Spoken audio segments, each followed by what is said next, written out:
Common Ground began in 2001, and we started as a CSA farm. But over time, many other farms in our area became CSAs, and as it grew in popularity, we found that we wanted to shift our focus towards our mission-based work, which is education and food access. Common Ground's education programs grew to include adult workshops, toddler programs, and a really popular summer camp, in addition to a farm to school program that we started in 2012. Our farm to school programming includes a Chef in the Classroom series, field trips to the farm, weekly garden programs, and a Vegetable of the Month taste test.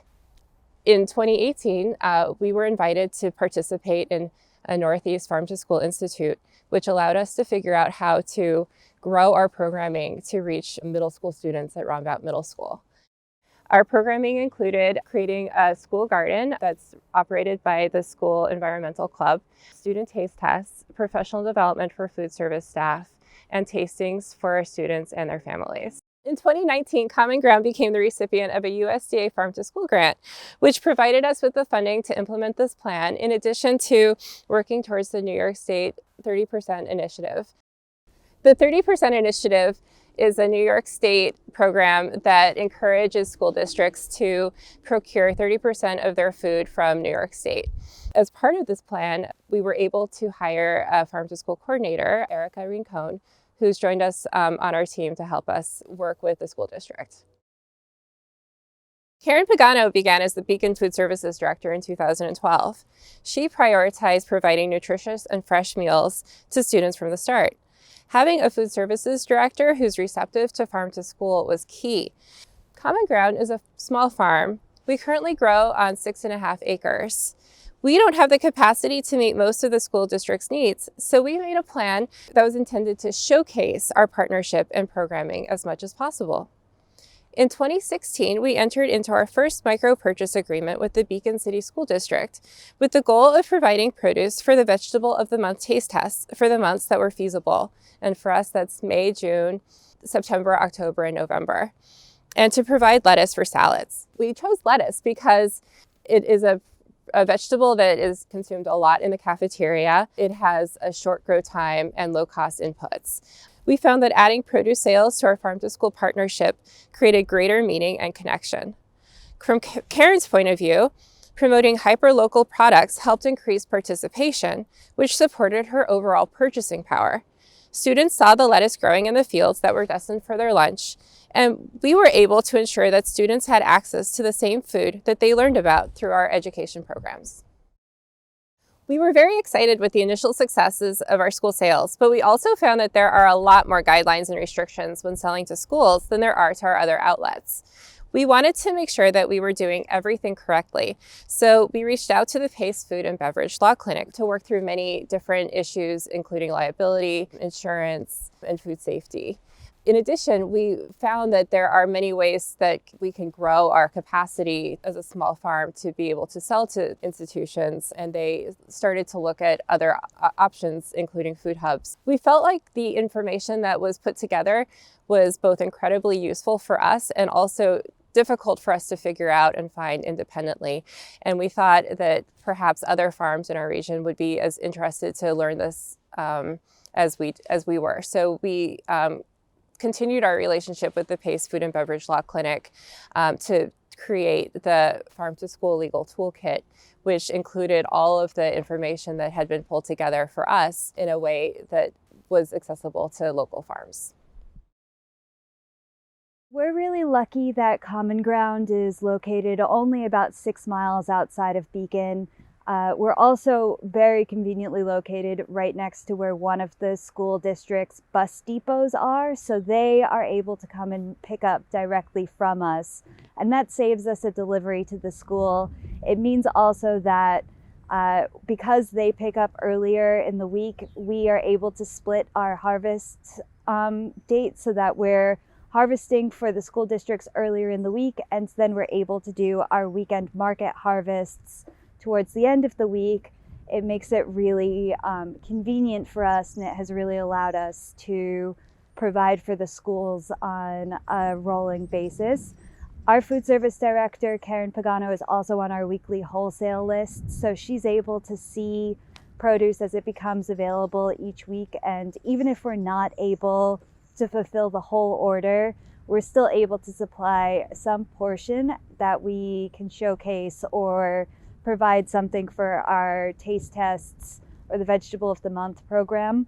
We also will plan ahead of time for larger orders like our lettuce delivery, which we do in the beginning of the spring and also in the fall.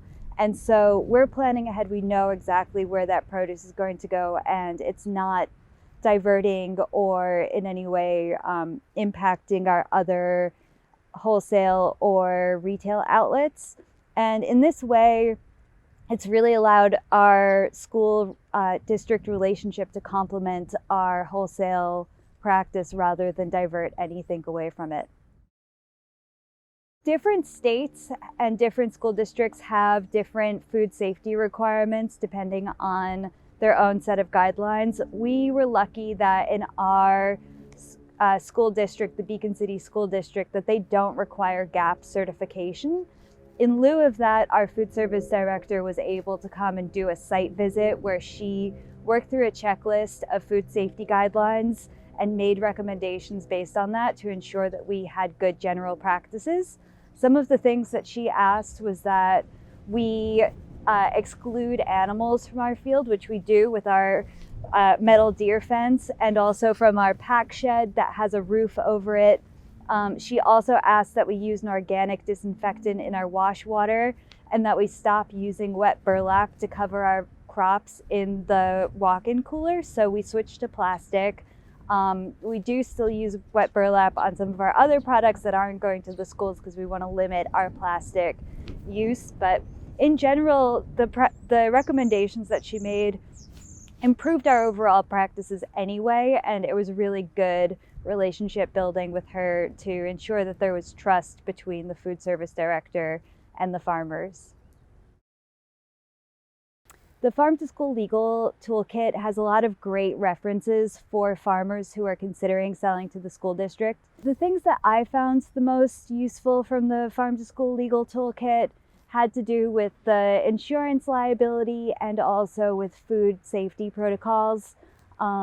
There are really useful checklists and a guide to questions for when you were approaching an insurance broker to know what you would need to be asking to get the proper coverage, and also when approaching a food service director to know what the food safety protocols that you need to put in place are. It also has great information about navigating a bid process, although that also varies depending on federal guidelines, state guidelines, and your local school district. So it's a useful touch point, but you also have to know to look for the specific guidelines that are going to affect your district. The pandemic had a huge impact on the way that the school district was serving meals to students. As school closures happened, the food service director was sending out and serving much less, and so she really cut her procurement of local produce down quite a bit, and she was relying on things that she'd already purchased. But she did want to continue sending home some fresh and nutritious items, so during the summer she was purchasing like full items that could be sent home that were familiar to families, like lettuce or tomatoes or cucumbers, so that people could make simple meals together. When school started again in September, we created our remote meal kits, and those were a collaboration between Common Ground Farm, the school district, our farm to school partners, Land to Learn, and Beacon Green Teens, and they included kitchen staples such as a cutting board, a child-safe knife, a vegetable peeler, and a binder for recipes so that families would be able to create those meals together.